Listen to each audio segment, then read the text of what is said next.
As we know, we are in what we say in Hebrew is an Eit Sarah, a time of intense difficulty and crisis.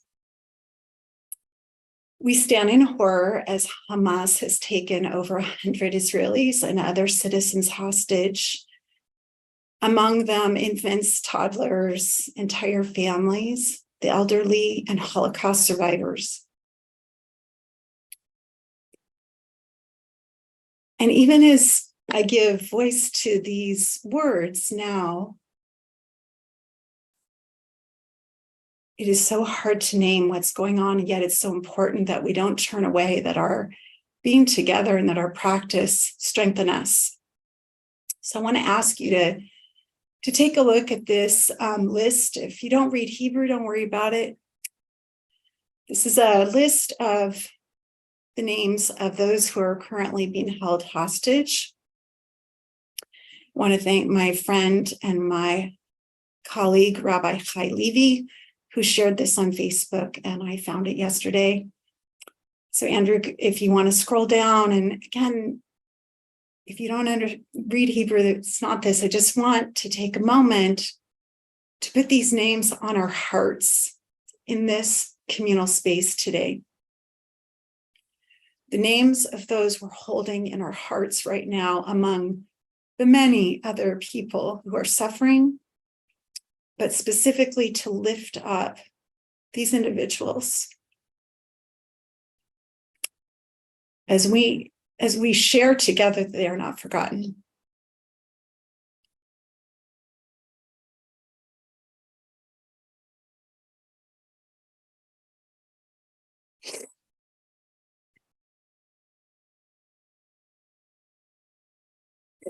Thank you, Andrew.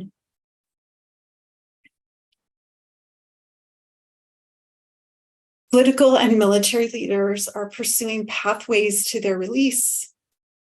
But what can we do with our grief?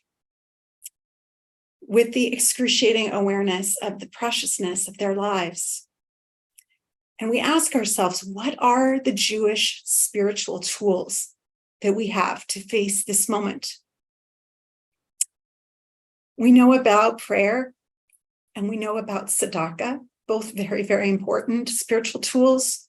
And we're here today because we're curious about, or we're engaging in the spiritual practice of Jewish meditation. Jewish tradition offers yet another embodied practice that I want to reflect on with you today and share a bit about.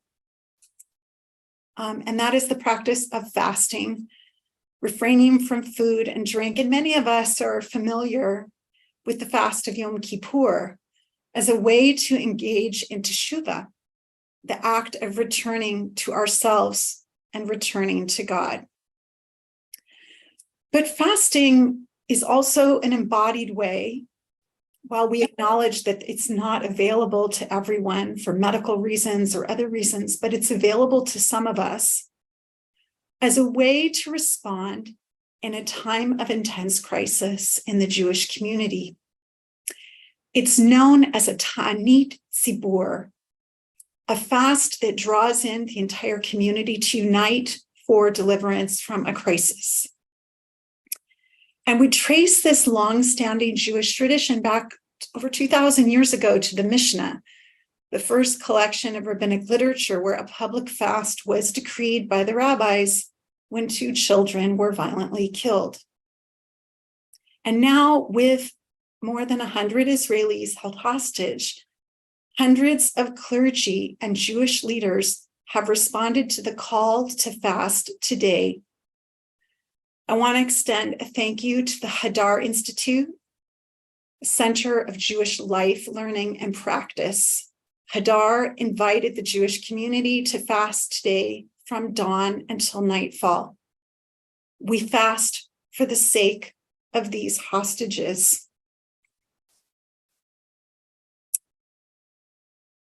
When we fast, as and thank you to Mark and Andrew for putting in information from Hadar about this fast. You can read more about the Jewish tradition, about how this unfolded, and is an invitation to join in. And part of what Hadar is doing, which will be very meaningful, is this afternoon there will be a hybrid Mincha afternoon service that will be taking place at Congregation B'nai Jeshurun in New York, and I will be joining that here from California. So I invite others to join in, whether you're fasting or not, to join in that service. There are beautiful and meaningful liturgical variations that might be not familiar to some of us that are a part of a public communal fast of this nature. And it's an opportunity to learn and to better understand that and to join with community. So when we fast, and I'm feeling that in my body at this time, our bodies slow down. We can't move as quickly or as much as we might usually do. Might feel a bit foggy. And we may not feel like talking as much as we normally would, conserving energy.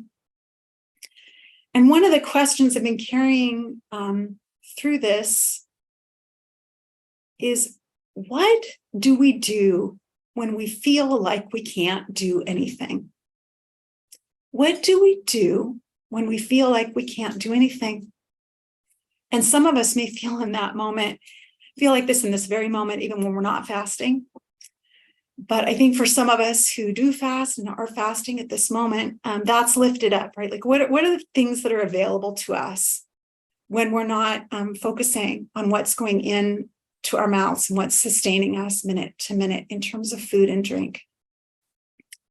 And one of the answers that I want to bring to our practice today, possibilities, is the idea that we breathe, that we can breathe, that breath continues where food and drink are set aside.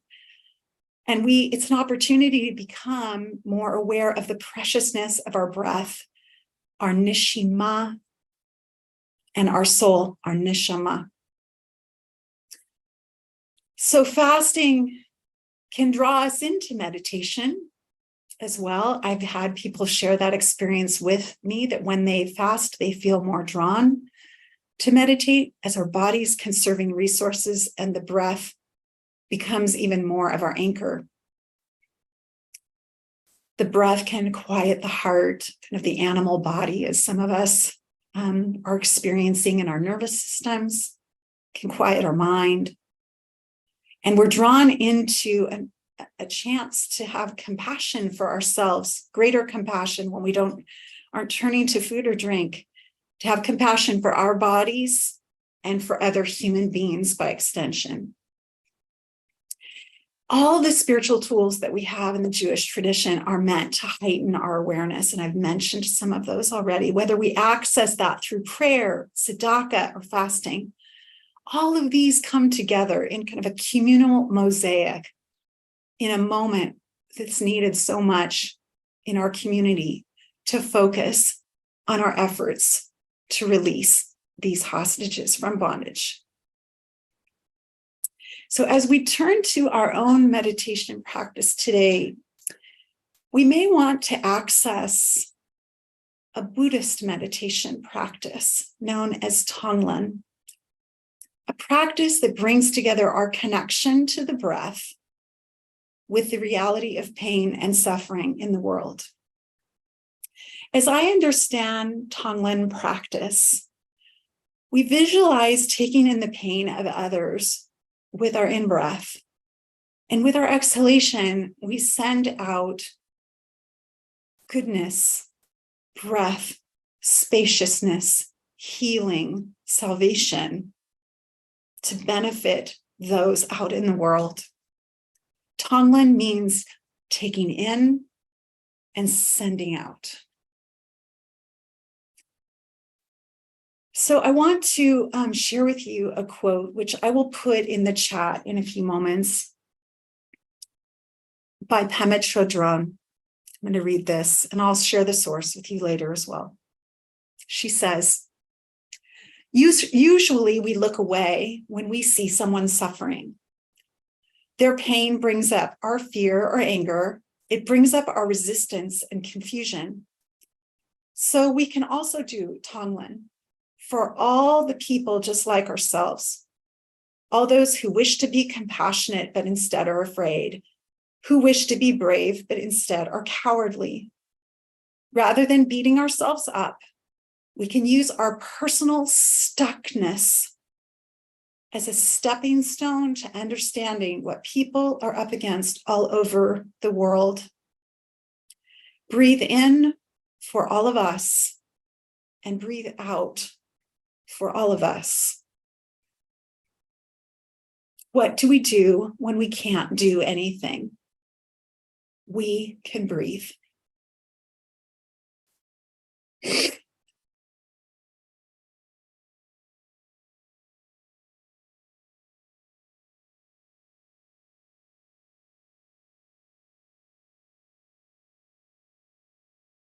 So we're going to enter into our period of practice. I'm just going to share a few considerations for you to hold on to let course through you during this time of silence. And the first, of course, is to find our seat and to recognize what's going on in our nervous systems, to not turn away, to just say that's here today, and to bring quiet, to bring the stillness of this communal container to bear on what our bodies are doing in this moment. If it's available to you, to breathe in the feelings of heat, darkness, heaviness.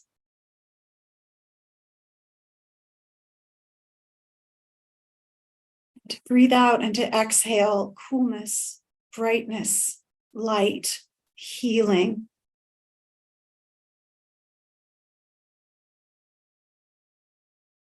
Breathing in, taking in the negativity that we see around us, we feel it, and to breathe out love and light and energy.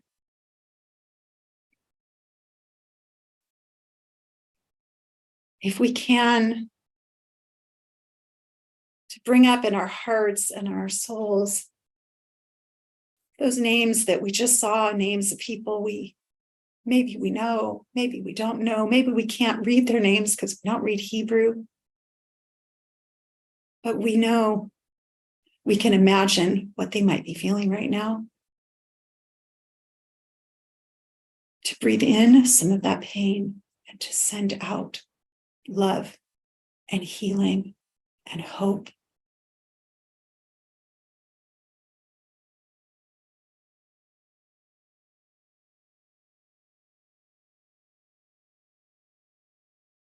I'm going to continue with this practice again. If it is available to you, if it is not, don't beat yourself up.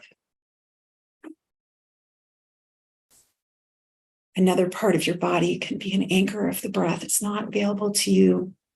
We'll sit in quiet for the next 10 minutes, breathing in that pain and breathing out healing and love.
Wherever you find yourself in your practice at this moment,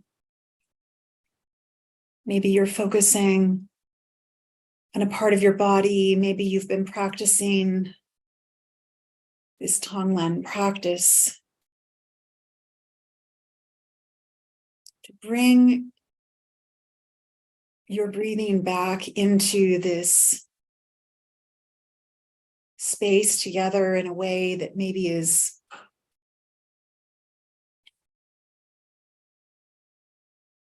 not as audible, not as long, back into what might be your more usual breathing patterns, if there is such a thing, to prepare to re-enter the space together. Bimhara v'yameinu. Speedily in our days, in these minutes and hours, may these captives be redeemed. And we say Amen.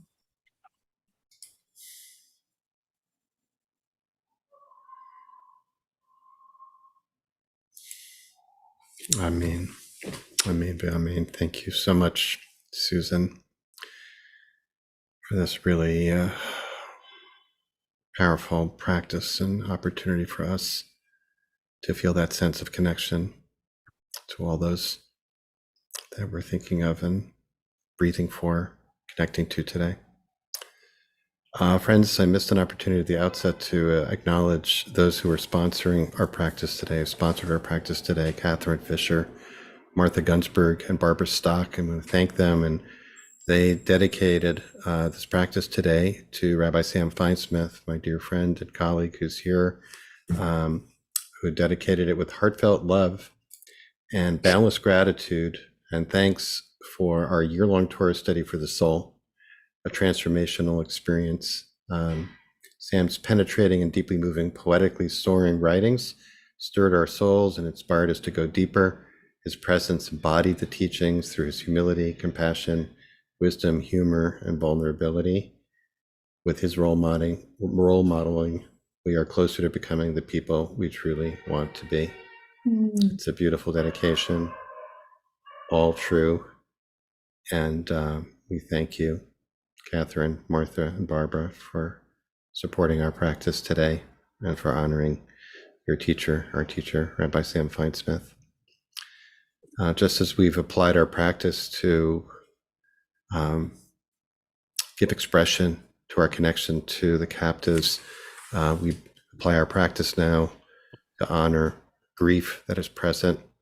So those who are in mourning, serving a yard site. So if you're so moved, or if you're practiced to join in the Kaddish, you're invited to do so and put the name or names of anyone you're honoring today in the chat box now. And we thank Andrew for sharing the words on the screen. If you're not reciting Kaddish, you can just you can practice with us by providing compassionate support for those who are in mourning and bearing witness. So please stay present if you're able.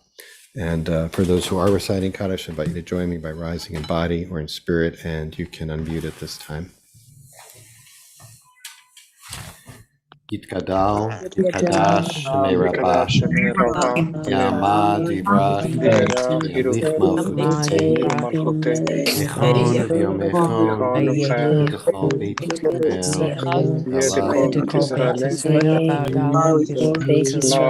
Geshmei Rabbah Mevorach, Shalom B'Rama. Shalom B'Rama.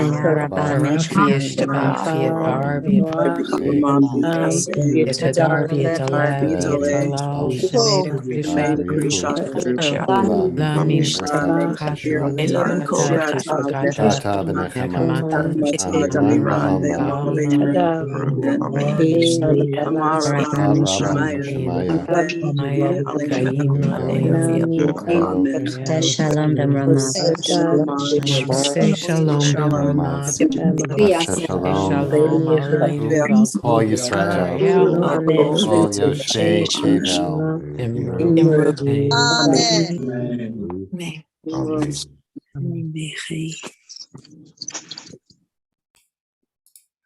Friends, thank you so much for joining us today. We'll close out this week of practice at our usual time tomorrow, led by Jenna Sadaka of At the Well, who will be leading us in a practice oriented around the beginning of the arrival of the month of Cheshvan.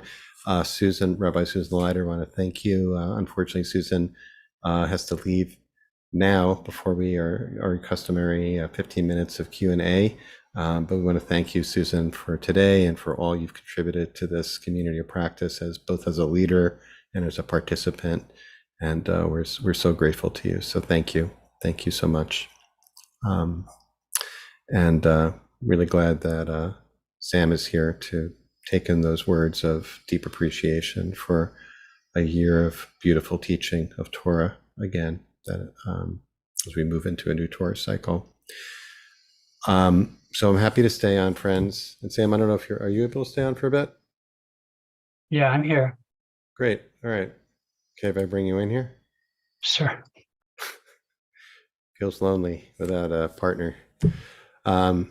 So friends are going to take questions. If you have questions you'd like to put in the chat about Susan's teaching today, and or just share reflections. And Julie, I see your question. Maybe that's a good starting place. I also, let me put a link in the chat for those who are interested in joining the Mincha service. That's the afternoon service that's being offered by the Hadar Institute. It's a hybrid. It's in person at B'nai Jeshurun in the Upper West Side of New York, and the link to joining by the live stream is also on that webpage too. I do want to say, as Susan said that, and Sam, would welcome your thoughts on this in terms of this being a fast day. Of course, public fasting or fasting in general is a complicated spiritual practice, and particularly problematic for a number of people. So wanted to make sure, for me, I know it's very important just to remind ourselves that there are many ways to engage in spiritual practice for the purpose of cultivating spiritual connection with the divine, as well as with others. So just wanted to first put that out there in case anybody is concerned about that.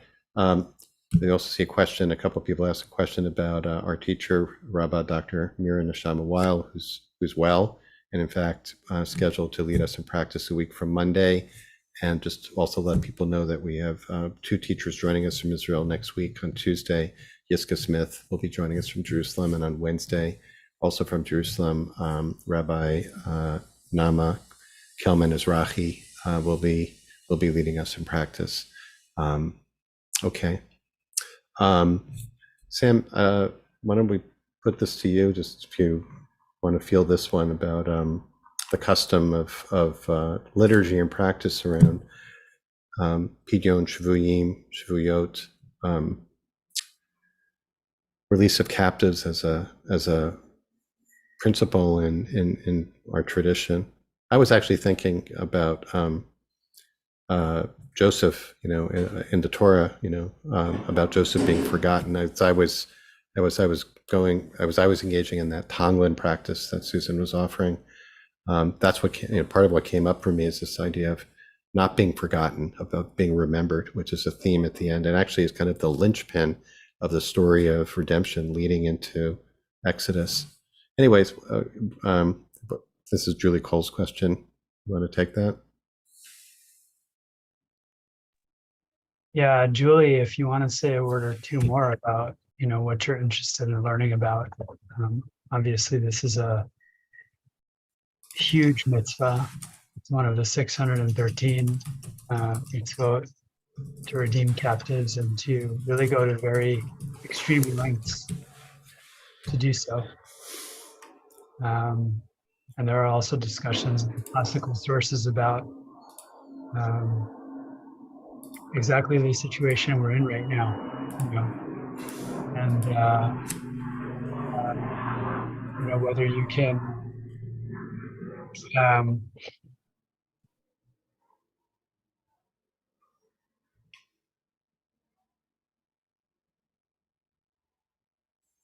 um, go to certain lengths that might impoverish the community or encourage kidnappers to engage in that kind of activity in the future to redeem captives and so on and so forth. But I suspect, Julie, that your question is not about the legal issues, right? The halachot per se around the mitzvah of redeeming captives. So I would just love to hear a little bit more about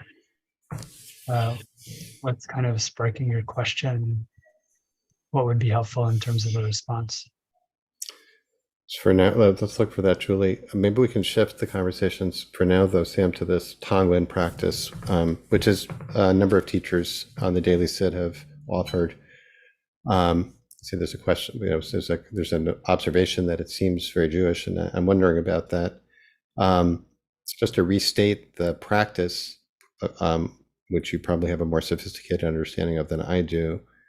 I almost think of it as a kind of filtering process. It's like that my being becomes a way of absorbing, filtering out, detoxifying the pain and suffering that's outside me. And in this case, at least, I found it really meaningful, because there is this principle, as others may know as well, visiting, even in this case, I don't want to mix the categories, but visiting the sick, which is, I think, quite analogous. There's this tradition that just our presence when we visit the sick or connect with someone who's ill, it takes away 1/60th of the illness. It lessens their pain in some way. That was very comforting for me today, thinking about that, imagining that we actually are doing something very powerful if we are somehow salving the pain of those who are captives right now, whether they can experience that or not. But so I wanted to just invite you to say, if you, to the extent that you are knowledgeable about the practice, about whether it's obviously from the Buddhist tradition. Is there a Jewish framework that we could offer around that? Yeah, great question. Thanks, Mark. Practice actually comes from within the Tibetan Buddhist tradition in particular. And it is one of many purification practices that are taught in the Tibetan Buddhist tradition in a number of different schools within that tradition. Those practices are really in some ways preparatory in the sense that a mind that is full of hatred, greed, and delusion, a mind that is preoccupied with its own kind of self-centered tendencies, one of which is to try to avoid pain and cling to pleasure, right? A mind like that isn't really so ripe for recognizing our essential true nature as inherently loving, peaceful, spacious, radiant, clear, and originally enlightened. So, the practice is really meant to purify the mind of the reflexive tendency that I think all people share by dint of our conditioning, right? To, again, push away the unpleasant and grasp at and cling to that which is pleasant. And the way that we do that is by basically interrupting that mechanism and taking the unpleasant, the difficult, the painful into ourselves. The piece that Susan didn't share today, but that is part and parcel of the practice, that we imagine that unpleasantness is kind of like thick black smoke. And we take it into our heart and we imagine it meeting the light of our original nature, our inherent divinity in the heart, and being transmuted into its opposite, pleasant, loving, compassionate, altruistic quality. And then we send that, instead of clinging to that pleasantness, right, which we generate a feeling of in the body, we send it out to all beings who may be suffering, right? Yeah, it strikes me, Sam, as you're saying that there's maybe a little bit of analogy there to extracting sparks of holiness from the husks from the klipot, of in the Jewish mystical tradition. That within that dark smoke, there is the potential for what you're describing, and turning towards it rather than having an aversion to it. Right? Exactly. Yeah, exactly. And just to put it all in the context of, the conflict that's unfolding before our eyes and the horrific atrocities and carnage committed against our people, um, there's a way in which, in the face of such violence and aggression, that naturally, right, we tend to harden up and try and defend ourselves, which is such a natural human tendency, you know. And when we do that, we can also sometimes become really reactive. I've just been noticing in myself over the last number of days that because I'm feeling raw and defensive, right, that things that my spouse do that normally annoy me a little bit, right, feel much bigger. And as a result, it's harder to be kind of more balanced. I don't know if others are experiencing these kinds of things at home, right? I imagine that is widespread. Yeah, but that's been true for me, and a practice like this can help us kind of tenderize the heart, right, in the face of our fear, in the face of our anger, in the face of our hatred, in the face of our anxiety, so that when we do respond, we can respond wisely and not from a place of callousness or a place of reactivity, right? The tendency, of course, with such a threat is to really become super reactive and go right into fight or flight mode, right? And no one would blame anyone on this call or any of the Jews in Israel, right, for engaging in that kind of natural human tendency, right? But the question is what's ultimately going to be helpful, right? My sense is that for me personally, the way I want to show up in my life right now is non-reactively, okay, in a calm, balanced way that allows me to keep my heart open so I can genuinely feel the pain, right? Not turn away from it, but also not be completely subsumed by it, you know. So, this practice can be a helpful practice. It's not the only one. And there are many practices in our tradition for tenderizing the heart in that way, even in the face of fear, even in the face of violence, even in the face of aggression. And there are great luminaries like, for example, the Piazetzner Rebbe, who perished during the Shoah and had a chance to be smuggled out of the Warsaw Ghetto and chose to stay, who were able to keep their hearts open in that kind of way, and in that way be of greater service the people who needed them in their lives. Yeah.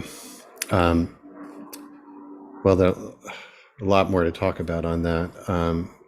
But fortunately, or unfortunately, we have many opportunities to engage in such practices for tenderizing the heart, including next Tuesday night. We hope folks will join us for that hour of practice together, as well as our daily sits. Sam, I'm glad you're here. Thank you for so much of that wisdom and speaking as today honoree of today's dedication, and kol hakavod. Just well done for another year of beautiful Torah teaching, and I'm glad you have this recognition today. And thanks to Andrew for holding our space, to each of you for being here, continuing to show up day by day for practice, and to hold this space, to hold this community. So it's here, especially in times when we need it so badly, like these. So we hope to see you tomorrow to sit into Shabbat together at our usual time. And until then, we hope everyone stays safe and well. And we offer you all blessings. And we will see you tomorrow. We hope you will, everyone. All the best. Thanks.